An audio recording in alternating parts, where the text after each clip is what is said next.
চাঁপাইনবাবগঞ্জে যথাযথ মর্যাদা ও গভীর শ্রদ্ধার মধ্য দিয়ে পালিত হয়েছে বীরশ্রেষ্ঠ শহীদ ক্যাপ্টেন মহিউদ্দিন জাহাঙ্গীরের শাহাদাত বার্ষিকী। রবিবার সকালে দিবসটি উপলক্ষে জেলা প্রশাসকের উদ্যোগে নানা কর্মসূচি পালিত হয়। কর্মসূচির অংশ হিসেবে সকালে মহানন্দা ব্রিজ সংলগ্ন চাঁপাইনবাবগঞ্জ সড়ক ও জনপদ কার্যালয় চত্বরে অবস্থিত বীরশ্রেষ্ঠ ক্যাপ্টেন মহিউদ্দিন জাহাঙ্গীরের শাহাদাত বরণ স্থলে নির্মিত স্মৃতিফলকে পুষ্পস্তবক অর্পণ করা হয়। জেলা প্রশাসন, বীর মুক্তিযোদ্ধা, সরকারি বেসরকারি দফতরের কর্মকর্তা, রাজনৈতিক নেতৃবৃন্দ সহ বিভিন্ন শ্রেণী পেশার মানুষ শ্রদ্ধা নিবেদন করেন। অনুষ্ঠানের শেষ পর্বে বীরশ্রেষ্ঠ শহীদ ক্যাপ্টেন মহিউদ্দিন জাহাঙ্গীরের রুহের মাগফিরাত কামনায় বিশেষ দোয়া ও মোনাজাত করা হয়। একই সঙ্গে মহান মুক্তিযুদ্ধে আত্মদানকারী সকল শহীদদের প্রতি গভীর শ্রদ্ধা নিবেদন করা হয়। এ সময় উপস্থিত ছিলেন জেলা প্রশাসক সাদাত হোসেন মাসুদ, জেলা পুলিশ সুপার গৌতম কুমার বিশ্বাস, বীর মুক্তিযোদ্ধা সহ বিভিন্ন শ্রেণী পেশার মানুষ।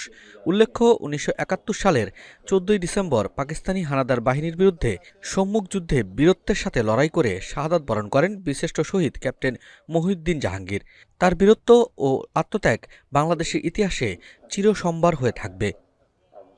চাঁপাইনবাবগঞ্জ থেকে আজিমউদ্দিন, নিউজ ডেস্ক।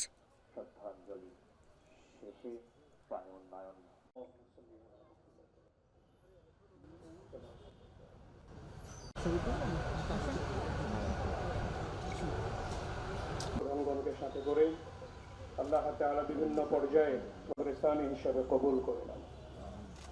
রব্বুল আলামিন আল্লাহ তাআলা দাঁড়িয়েছি, দিনের জন্য দাঁড়িয়েছি। আল্লাহ তাআলা তিনাকে তিনি শহীদ। আসন্ন ত্রয়োদশ জাতীয় সংসদ নির্বাচনে এবি পার্টির পক্ষ থেকে সালাম নিন, ঈগল মার্কায় ভোট দিন। এবি পার্টির অঙ্গীকার, রাষ্ট্র হবে জনতার। এই স্লোগানকে সামনে রেখে আগামী নির্বাচনে গাজীপুর ২ আসন থেকে জনদরদি, গরিবের বন্ধু, মেহনতি মানুষের আদর্শ পুরুষ আলহাজ ইঞ্জিনিয়ার আলমগীর হোসেনকে ঈগল মার্কায় ভোট দিয়ে জনসাধারণের জীবনমান উন্নয়নে কাজ করার সুযোগ দিন।